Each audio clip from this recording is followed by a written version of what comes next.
Claim किया जा रहा है कि जनाब बलूचिस्तान के अंदर जो है वो इंडिया का झंडा लहराया गया है। Somewhere in Balochistan two Baloch kids with flag of Balochistan and India, और लिखा है जी बलूचिस्तान इज नॉट पाकिस्तान। अब मुझे सिर्फ एक बात बताइए, मुझे नहीं पता, सारी बात इन्होंने बताया नहीं वो ये वीडियो कहाँ की, लेकिन ये इन्हीं के हमायती अकाउंट हैं जो पोस्ट कर रहे हैं, और उसमें जो है वो इंडिया का झंडा लहराया जा रहा है और ये मुजवजा बलूचिस्तान का झंडा साथ लहराया जा रहा है।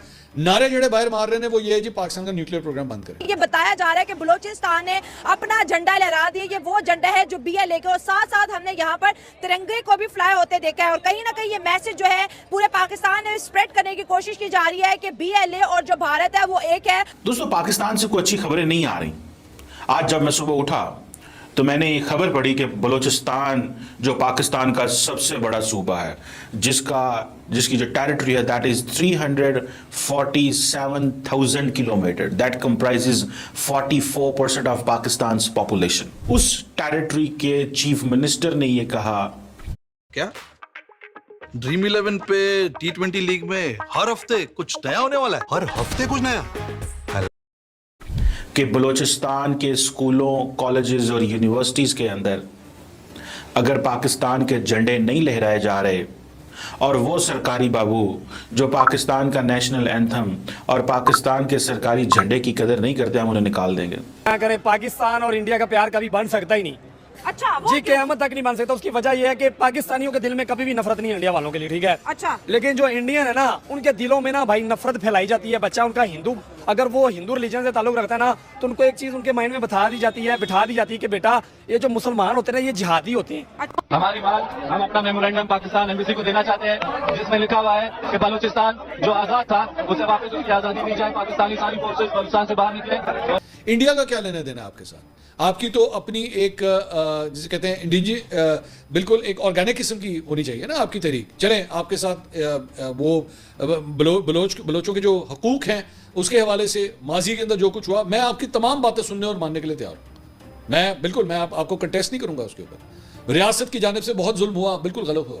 मुझे सिर्फ ये बता दीजिए, इंडिया का झंडा जो है ये बलूचिस्तान में क्यों लहराया जा रहा है? फिर KPK की अगर बात करें, 48 घंटे में या 3 दिनों की आप बात कर लें, 3 दिनों में 60 से ज्यादा हमले हो चुके हैं। कभी किसी मस्जिद में धमाका होता है, कभी किसी बाजार में धमाका होता है, कभी आर्मी की बस के ऊपर अटैक किया जाता है। इन सब चीजों की वजह क्या है? BLA की क्या डिमांड है?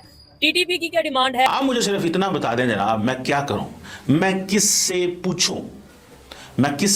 पूछूं कि वहां क्या हो रहा है? कि बलूचिस्तान के अंदर अब रोग सर्वेंट्स हैं। पहले हम सुनते थे, जब हम आज से कुछ अर्सा पहले, कि वहां पे गोस्ट सर्वेंट्स होते थे। गोस्ट, यार ये मैं आपको क्या बताऊं, इतने हम लोग डिसलॉयल है इस मुल्क से, इतनी भी लॉयल्टी नहीं दिखाते। इंडिया को सपोर्ट करते हैं या इंडिया उनकी हेल्प कर रही है, ऐसा कुछ भी नहीं है। अब देखें, पाकिस्तान की एजेंसी दुनिया की टॉप 10 एजेंसीज में से आती है, ठीक है। अभी उसको नंबर 1 तो नहीं कहेंगे, ठीक है, लेकिन टॉप 10 में कम से कम आती है। अगर ऐसा कुछ होता, अगर इस चीज में जो हमारे हाईजैक हुई है ट्रेन इधर बलूचिस्तान में, अगर उसमें इंडिया थोड़ा बहुत इन्वॉल्व होता या उसका कोई किरदार होता, तो भाई वो ये चीज हाईलाइट लाजमी होती, ठीक है। जो हमारी वेबसाइट्स हैं वहाँ पे जो हमारे मेन चैनल्स है उस पे लाजमी से ये चीज आता। जाहिर बात है, अगर इस तरह कुछ होता, सबसे पहले तो ISPR साहब आ जाते कैमरे के सामने। ISPR साहब आके उन्होंने बोला है कि इंडियन मीडिया ने बड़ा प्रोपोगेंडा किया है, सिचुएशन वैसी नहीं थी जैसे उन्होंने बताया। उन्होंने ये नहीं ना बोला कि इसमें इंडिया इन्वॉल्व है कहीं पे भी, कि इंडिया की पाकिस्तानी मीडिया ये नहीं कह रही। हाँ, ये है कि आजकल मैंने 1-2 खबरें देखी जिसमें वो कह रहे थे कि इसमें इंडिया का हाथ हो सकता है। अब देखिए, हाँ बिल्कुल, अब देखिए ना, ये चलता आ रहा है। शक में बात है ना, प्रूफ नहीं है। अगर कभी तुम्हें बलोच मिले तो उन्हें कहना तुम बहादुर माओ के बेटे हो, और जो मैंने किया वो गलत था, जो तुम्हारे खिलाफ ऑपरेशन किया। ठीक है, यानी पाकिस्तान के उस वक्त के प्राइम मिनिस्टर एक्सेप्ट कर रहे हैं कि जो मैंने बलूचिस्तान के साथ किया वो गलत था। ताकत का इस्तेमाल जो था वो ठीक है। देखिए, ताकत का इस्तेमाल दुश्मन के खिलाफ होता है, ठीक है। तो the great revolutionary of the world Mao Zedong, जो चाइना का बहुत बड़ा इनकलाब लेके आए, उनका कंप्लीट वर्क की जो फर्स्ट वॉल्यूम है ना, उसकी पहली लाइन स्टार्ट यहाँ से होती है कि in revolution first of all we have to draw a line between our friends and enemies. हमें सबसे पहले अपने दोस्त और दुश्मन के दरमियान जो है एक लाइन खींचनी पड़ती है। झंडा नहीं लहराया जा रहा। कभी खबर आ रही है कि पंजाबी वर्कर्स को कत्ल कर दिया जा रहा है, ये कल रात की बात, और मैं उस औरमारा इलाके को देख के आया हूं। मैं उस औरमारा इलाके को, जो ग्वादर की ही एक तहसील है बेसिकली, मैं उसको देख के आया हूं। आप इमेजिन नहीं कर सकते कि कितनी खूबसूरती है वहां पे, आपका तसव्वुर भी नहीं हो सकता। मैं किससे पूछूं, या पंजाबी क्या करें? क्या हम बलूचिस्तान कत्ल होने जाते हैं? क्या बलूचिस्तान पंजाबियों की कत्ल गाह है? क्या बलूचिस्तान में ऐसे ही कत्ल होते रहने हैं और वजीर आजम ने और सदर ने कंडेम करता है? भाई मैं भी कंडेम करता हूं। आप में और मेरे में क्या फर्क है? आप कुछ नहीं कर सकते। और बलूचिस्तान की वैल्यू इस्लामाबाद में इतनी है कि वजीर आजम वन डे ट्रिप पे जाते हैं बलूचिस्तान, वन डे ट्रिप पे। वन डे ट्रिप भी लफ्ज गलत है, वन डे ट्रिप में तो हो सकता है कोई रात भी हो। बलूचिस्तान वजीर आजम कुछ घंटों के लिए जाते हैं, एहसान करते हैं वहां पे जाने के लिए। दोस्तों बलूचिस्तान के अंदर जो है पाकिस्तान के झंडे हटा दिए गए हैं और इंडिया का यहाँ पर पूरा सपोर्ट देखने को मिल रहा है बलूचिस्तान के अंदर। ऐसा पाकिस्तानी मीडिया कह रही है कि भैया इंडिया सपोर्ट कर रहा है और इसी वजह से जो है बलूचिस्तान और इंडिया के झंडे को साथ में लगाया जा रहा है। पाकिस्तान को पूरी तरीके से बलूचिस्तान के अंदर बॉयकॉट किया जा रहा है। और देखिए दोस्तों पाकिस्तानी मीडिया का इंडिया के ऊपर रिएक्शन किस तरीके का आ रहा है। लोग सवाल करते हैं, लोग पूछते हैं, इतनी बड़ी फौज, इतनी बड़ी हुकूमत, इतना पैसा, इतने रिसोर्सेस, आपसे ये खत्म ही नहीं हो रहे। क्यों नहीं खत्म हो रहे? जब उनका दिल करता है उलमा को कत्ल करते हैं, जब उनका दिल करता है। उनको कहां से फंडिंग आ रही है?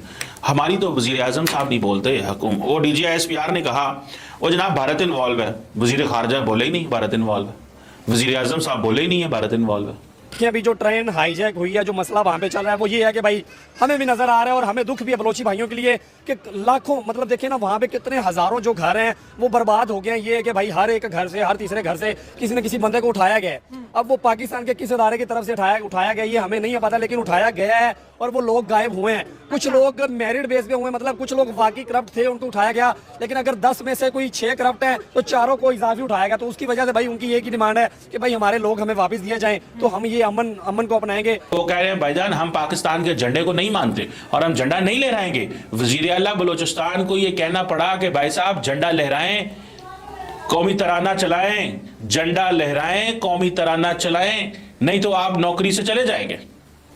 और जो बंदा नहीं चलाएगा कौमी तराना और नहीं झंडे की ऑनर करेगा उसको हम नहीं मानते, निकाल देंगे। मैं तो अब देखिए, अब ये जब सिचुएशन होगी, जब ये सिचुएशन होगी तो फिर मुझे बताएं मैं किसके पास हूं। और एक और बड़ी बात, इस वक्त में जो वहां पे ऑपोजिशन लीडर है अख्तर मेंगल, वो इस वक्त उन्होंने बाइकआउट किया हुआ है, सड़कों पे जुलूस जलसे धरने दे रहे हैं। उसकी वजह यह महारंग बलोच जो है शी इज इन जेल, वो जेल में है। वो कह रहे हैं कि मैं सड़कों पे हूं, वो प्रोटेस्ट कर रहे हैं। और आपको पता है फिर मीडिया तो ब्लैकआउट करता है हमेशा। So the story is this कि nobody is showing the true picture. कोई सही तस्वीर नहीं बता रहा आपको। झंडे का क्या हाल कर रहे हैं हमारे काबू? पहले ही इनको खिलाते हैं, बाद में वही गुंडागर्दी करते हैं। कुछ बंदे ऐसे हैं जो एजेंसियों ने खुद तैयार किए हैं, बाद में इन्हीं के लिए अजाब बन गए हैं। वो ये ज़ियाउल हक के दौर से चलता आ रहा है। कलाशनकोव, पाउडर, अफानी, ये 3 तोहफे हमें ज़ियाउल साहब ने दिए हुए हैं। मैं तो यही कहूँगा कि पाकिस्तानी कहलाने के लायक नहीं है। अगर वहाँ पे इस तरह की नेगेटिव एक्टिविटीज़ हो रही हैं, एंटी स्टेट एक्टिविटीज़ हो रही हैं, तो वो नहीं होनी चाहिए। तो बिल्कुल अगर प्राइम मिनिस्टर ने बोला है तो ऐसे लोगों को चीफ मिनिस्टर ने बोला है तो ऐसे लोगों को बिल्कुल पकड़ना चाहिए और उनसे सवाल पूछना चाहिए कि आपकी इन बातों के पीछे क्या मकसद। अगर एक टेबल के ऊपर पाकिस्तान की पॉलिटिकल क्लास ना बैठे, बेसिकली तो सारे फौज पे हमला कर रहे हैं ना। फौज को कह रहे हैं भाई फौज आप सियासत करवाते हैं, आप अपनी मर्जी से वजीर